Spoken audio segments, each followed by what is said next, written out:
Hey, what's up, everybody? This is Duel for the Fundamentalists, and we're back finally after a couple week hiatus. Feels like years. It might as well be. It's months between because we're fucking awful hosts and we don't give our viewers any reliably consistent Trying to give you content, the love you deserve, but really just giving you as much as you need.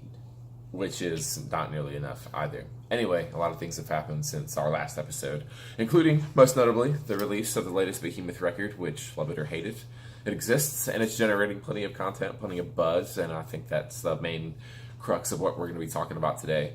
Also, in the time since we've broadcasted, we also went and checked out a couple of live shows of note. Me and Dan went and saw Tribulation playing here at the Santos Bar in the French Quarter, and Dan, on All by Him's Lonesome, also went and checked out Carach Angren. We'll give you some show reports of that on this episode as well, so grab yourself some alcohol. You'll notice we're noticeably barren of that, but We drank it all. yeah, we pre-gamed a little too hard at a bar instead of here. Yeah. Figure we might keep ourselves in check this We're time. going to try to bring you guys along with us on our escapades. We're working on that. So, if you got any ideas of like New Orleans bars or any shows that are pretty awesome, let us know. Maybe we'll get the shit out. Well, not necessarily about the shows. I'm pretty sure we'll be able to find the fact that the awesome shows will be at them, but it's a matter of whether or not the viewers and or the listeners can bring themselves out into our fair Crescent City. Granted, this is a pretty fucking Special rad place to occasions, visit. we might be able to venture out. Well, we might. Anything's possible. We'll see about that, though. Anyway, strap yourselves in. Latest episode of The Fundamentalists. Let's go ahead and get right into it, talking about the latest Behemoth record, I Loved You at Your Darkest. It's been a couple years since the Behemoth dropped The Satanist, which, at that time, which is the most popular record to date, by far their highest selling, got mad critical acclaim, not only for their musical direction, but the fact that it was the first record that Behemoth had dropped since Norgal had been diagnosed with leukemia and had also defeated it. Cue all the memes. Anyway, we've now had time to listen to and digest I Loved You at Your Darkest. And Dan, I'll let you go ahead and go first. Let us know what you think. I mean, obviously, I love Behemoth. Obviously, I love their music.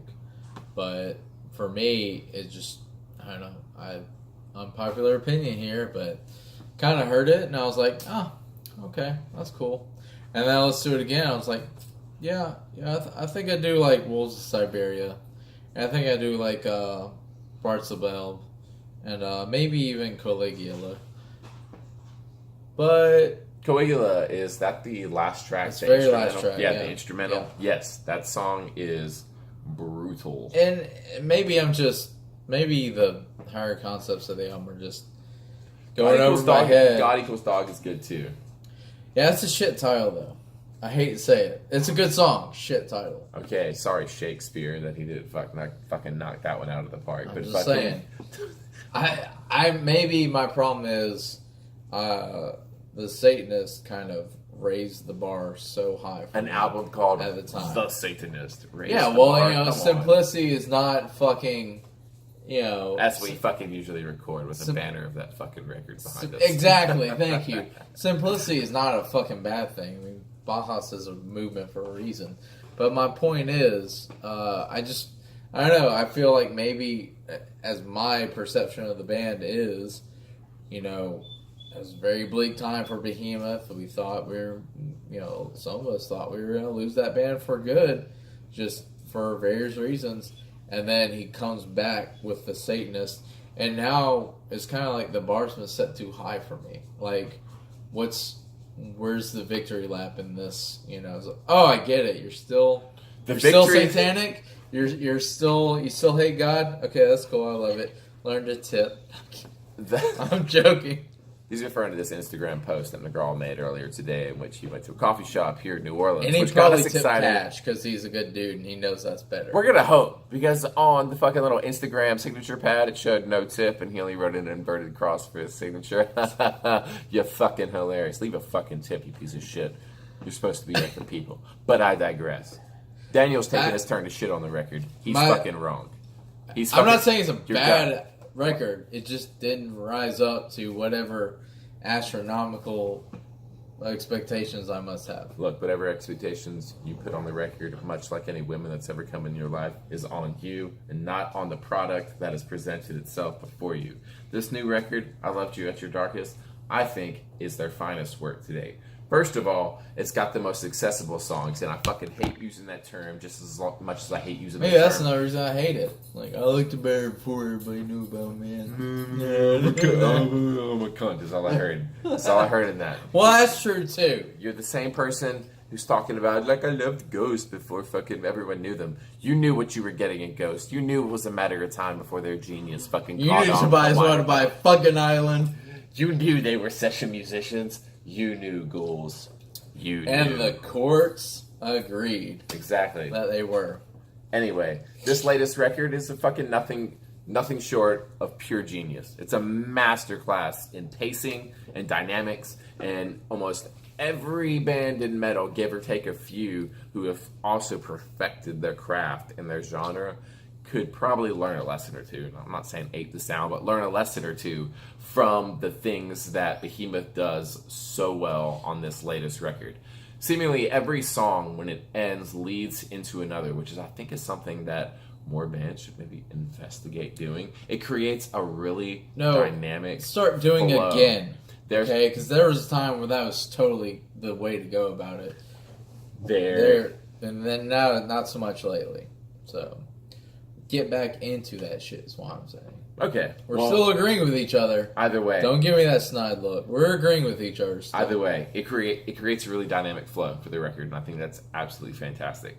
But each individual song, and I feel like continuing in the direction they've started to go in with the Satanists, each song is more identifiable as opposed to just a collection of blast beats and tremolo riffs that may or may not be distinguishable by their chorus, if that at all, as so many extreme metal bands kind of fall into that pattern of doing. Yeah, it's brutal, but it's basically just all one big, brutal riff. I mean, too much of anything is not good, But I get it, bro. You can blast on triggers.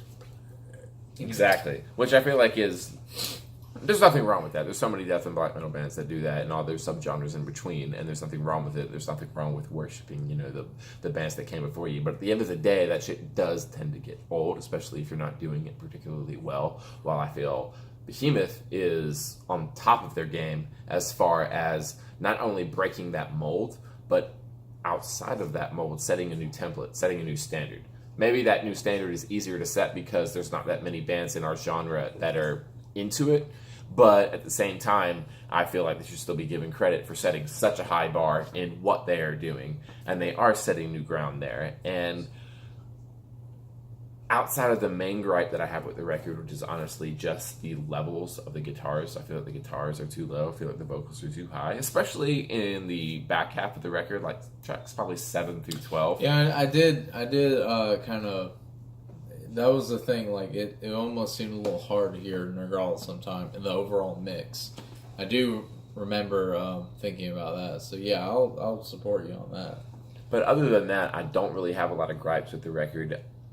I see a lot of people, the tryhards, talk about how the band's a parody of itself and blah, blah, blah, blah, blah, blah, blah.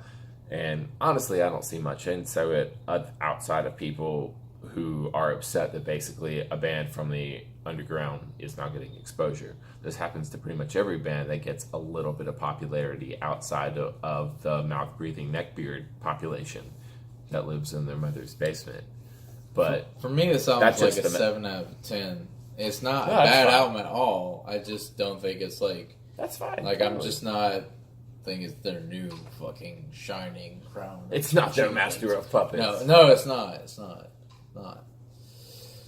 Fucking abracadabra. Oh, God. Get the fuck out of here with that. I do think it is. I think it's probably their best record to date. But not for necessarily the reasons that you would think. I think that it's their best record to date in the sense that they've set a standard for new ground for themselves. And almost like their own little genre there. They're like accessible, poppy, Black and Death. I suppose you could say it's like the cross between Ghost and Belphegor, or Ghost and Behemoth. Watch out, kids.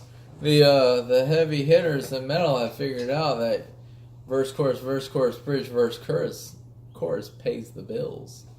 Tobias Forrest needs to watch himself. Nergal's coming for that paycheck on mainstream rock radio. Tobias probably taught Nergal, like, yeah, bro, you're fucking up. This is what you need on a new Seen album. this pay stub, bro? He was like, all right, I think I might need to get me some of that songwriting. Yeah.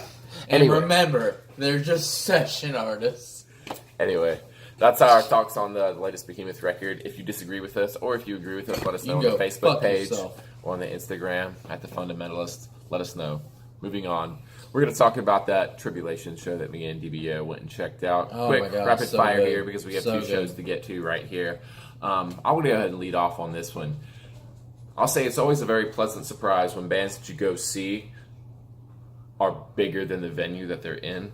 They feel like they should be at a bigger venue just because they're crushing it, not only sound-wise, but performance-wise, and that's exactly what I felt from Tribulation at this venue. Despite the fact I felt the crowd, the turnout could have been better, honestly. And that's probably why they were at Didn't that shit happen on like a Monday night? It did. And undeniably, New Orleans is not that great of a metal city. Newsflash to anybody who may or may not know No, that. actual newsflash. People are always surprised by this. Yeah, New Orleans is kind of bullshit when it comes to metal, actually. Like, they get enough metal to get your palate wet, but not enough metal to, like, really be happy with stuff. Well, yeah, we don't get enough, and the stuff that we do get is not nearly well enough supported, at least in my opinion. We've been getting passed over for a lot of shows for a long time. Yeah, Belfagor really doesn't weird. fuck with us. I think Behemoth fucks with us. Like maybe Deaf like Heaven 6. totally skipped across this fucking state. Went from one shithole to another. Behemoth comes here for coffee and skips over to Yeah, the show. but, yeah. So, I mean, that's, I guess, on us and New Orleanians for not supporting shows. But God, anyway, maybe I we digress. shouldn't be a part This of show it. wasn't the greatest in attendance, but that's really too bad because Tribulation really killed it. I feel like their guitar tone that they had from their previous records carried over into their live set, playing into their new songs, which made them sound blacker, a little raw, a little more dirty than you might be expecting from that new stuff, which I think really added that punch that was missing from that new record, which is still good. Don't get me wrong. It's top 15 records of the year. Not top 10. Top 15 records of the year. But some of that edge was fucking missing. Might be Some on of that the edge outskirts was... of my top 10. Alright, fair enough. But the edge, the punch was missing from those previous records, and that really bothered me, and I held it against them. But at that show, their guitar tone and all that was set to that of their previous records, I felt. And it brought back that snarl, brought back that edge, that crustiness. It's weird because I think I remember having similar thoughts about like Tribulation not being good as like the previous albums, but what's the name of the Down Below? That's right. So I seem to remember being like, man, this isn't nearly as good as the last one, but blah blah blah. And then it's one of those few performances where it's not that the record doesn't sound good or the band doesn't sound good live, but after you see it live, you're like, holy fuck. Like, I get it. My eyes are open, you know. Obviously, fan of the band before the show, but just after seeing them play, like, it's the whole show is what makes it all better. You know, like, we both played in bands where the audience is like this close, right? And it's hard to maintain any kind of theatrics without feeling some kind of cheesiness to yourself. But these guys, like, kept the fucking aura that they created, and it's just very dramatic performance without gimmicky dramatics. You know, would you agree on that? I mean, it felt mature. It was nice. It didn't feel corny. It didn't feel cheesy. It was just really solid professional performance. Oh yeah, which isn't always a guarantee in that genre, and I think that's a really understated quality in a live performance for a band in that kind of black metal genre. It's really easy to just to come off as like kind of like gothic vampiric cheese bullshit that a lot of bands do, especially if you're moody Watain. Yeah, essentially. But Tribulation doesn't really fall into that picture. At least they haven't yet. They have plenty of time yet to disappoint us. Life is long. Unless, of course, you're in Man of War and you get busted for fucking possessing child pornography. Oh, fuck. But hey, you know, shit happens. Heavy metal's gone crazy again. It apparently has. Dan also went and checked out Carach Angren here in New Orleans. Dan, 2 minutes or less. Hit us with the highlights. And go. This band is getting more and more theatric buy the tour. Saw them 3 years ago, and they were in support of. I think it was Flesh God Apocalypse, and they slayed there in Atlanta, and they slayed again to Sunday night to a small crowd on the outskirts of New Orleans, and I feel like this band is just they're on a track to get bigger and bigger and bigger. They're gonna be the next like the track Behemoth took, sans kicking Cancer's ass in the book and everything like that. I don't know about that. That's pretty fucking high praise. What record are they on? 3 or 4 at least? Oh, nah, man, more than that. Yeah, I mean, I think there should. I think they're on like 4 or 5 now. I don't think they'll be any bigger than they. I'm just saying, right like, okay, so this band, they've got a little special corner of my wretched dark heart because I found them, I think, 2008, 2009, and this is back when MySpace was still a thing, messaging them on MySpace, but hey guys, when the fuck you coming to the US? And getting a reply back, like, thank you, but we're too small, we don't have enough money to, getting their tours, to now headlining their tours. So I mean they're on track, and maybe their fan base isn't going to be much more than outside like a niche metal fan base, a little offset of metal, but I don't know, man. They're doing good. I'm enjoying everything about it. The fucking songwriting stays complex. They have their own style within an established genre. Their definitely on-stage unique. theatrics are getting more and more creative. So if they just keep on their track, I mean, I'm not saying they're going to own heavy metal, but they're definitely on track to become contenders if they just get the right marketing right now. Yeah, I suppose that's true for every band, but honestly, I don't really see them getting too much bigger than they are right now. I mean, probably not Behemoth either, even despite their musical direction, unless they go like straight up ghost-like. I don't know, man. Behemoth is one of the top ones right now, dude. They're the Lamb of God of black metal. Lamb of God of black metal, but that's still not saying much because it's still of black metal, and that really undercuts your market. Really being metal in general undercuts your market. Even the big headliners aren't exactly selling out fucking every fucking arena that they go. That's just metal in general. Exactly, that's what I'm saying. There's even the biggest metal acts aren't big. So we have to keep our perspectives accurate, though. I mean, there's metal as a genre. Like, how big is a band gonna get for like the genre of metal? Meaning that people actually like it. I'm not saying like, okay, arguably Ozzy big, because Ozzy gets every metalhead and then every douchebag that's ever heard of Ozzy. Yeah, it's ever listened to Crazy Train on fucking mainstream rock radio. Exactly. But that goes from back in the day when heavy metal was king. when I say a metal band's getting big, that doesn't mean they're getting that big. Yeah, when heavy metal was king back in the 80s, those were the glory days. But alas, meanwhile, we were born in the 80s and 90s. Those days are gone, unfortunately. Okay. Their time is up, just like ours, here on this episode of The Fundamentalists. If you'd like to talk to us about anything that we've discussed today, then just let us know on our Facebook page at facebook.com/The Fundamentalist. You can also find us at Instagram at The Fundamentalist. You can also send us an email at thefundamentalist@gmail.com. Send us any bands that you want featured on the podcast. Maybe you have a project that you'd like featured. Get yourself a little bit of extra exposure. We'd love to listen to it. We may or may not roast you, or we may or may not praise you. I don't know. It depends on what the fuck you send us. You know what I'm saying? Anyway, that all depends on what the fuck you send us. So send us some shit. My name's Duel. What's up, DBO? This is The Fundamentalists, and thank you for watching.